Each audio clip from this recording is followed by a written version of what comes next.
Good morning friends. आप में से शायद कुछ लोग जानते होंगे कि लास्ट ईयर अगस्त 2025 में यूएस प्रेसिडेंट डोनाल्ड ट्रंप ने इंडियन प्रोडक्ट्स के ऊपर 50% टैरिफ इंपोज किया। हाँ, वो बात अलग है कि रिसेंटली ट्रेड डील के चलते तहत इस टैरिफ को रिड्यूस भी किया गया। बट मेरा ऑब्जेक्टिव वीडियो बनाने का यह है कि जिस समय ये टैरिफ इंपोज किया गया उसी समय सीबीएसई अपने आने वाले साल के लिए क्वेश्चन पेपर बनाती है। तो क्या जिसने +2 इकोनॉमिक्स का पेपर बनाया होगा उन्होंने इस टॉपिक को कंसीडर किया होगा? पॉसिबल है। तो अगर पॉसिबल है तो क्या क्या क्वेश्चन सेट कर सकते हैं?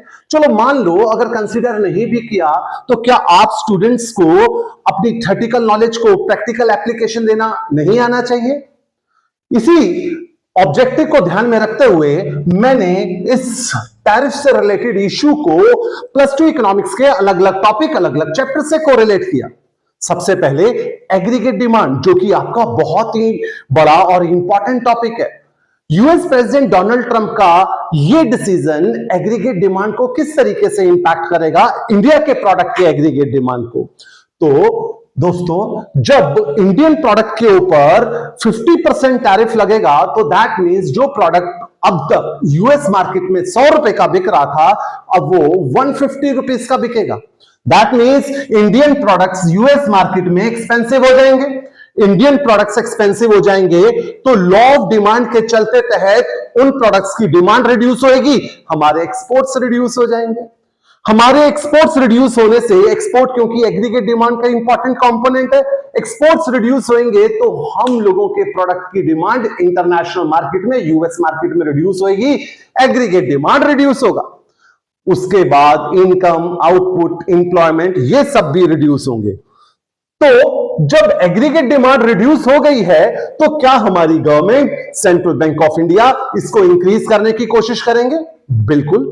मैंने अब इसी टॉपिक को आरबीआई की मॉनेटरी पॉलिसी से कोरिलेट किया। ये चैप्टर आपका बैंकिंग हो सकता है, ये चैप्टर आपका problem of excess demand and deficit demand हो सकता है। अब आरबीआई अपनी मॉनेटरी पॉलिसी के चलते तहत किस तरह से हमारी एग्रीगेट डिमांड को इंक्रीज करने की कोशिश करेगी। अब जब एग्रीगेट डिमांड रिड्यूस हो चुकी है डोनाल्ड ट्रंप के इस डिसीजन की वजह से, तो आरबीआई अपनी मॉनेटरी पॉलिसी के चलते तहत इकोनॉमी में कैश फ्लो इंक्रीज करने की कोशिश करेगा ताकि डिमांड दोबारा से बूस्ट हो सके। Bank rate, repo rate, CRR, SLR, इन सबको इंक्रीज किया जा सकता है ताकि कैश फ्लो बढ़े और एग्रीगेट डिमांड दोबारा से इंक्रीज हो सके। देन उसके बाद इसी इशू को मैंने फिस्कल पॉलिसी से कोरिलेट किया। अब ये फिस्कल पॉलिसी हमारा गवर्नमेंट बजट का चैप्टर हो सकता है, again problem of excess demand and deficit demand हो सकता है। अब क्योंकि एग्रीगेट डिमांड रिड्यूस हो चुकी है तो गवर्नमेंट ऑफ इंडिया क्या कदम उठाएगी ताकि इस एग्रीगेट डिमांड को दोबारा से इंक्रीज किया जा सके?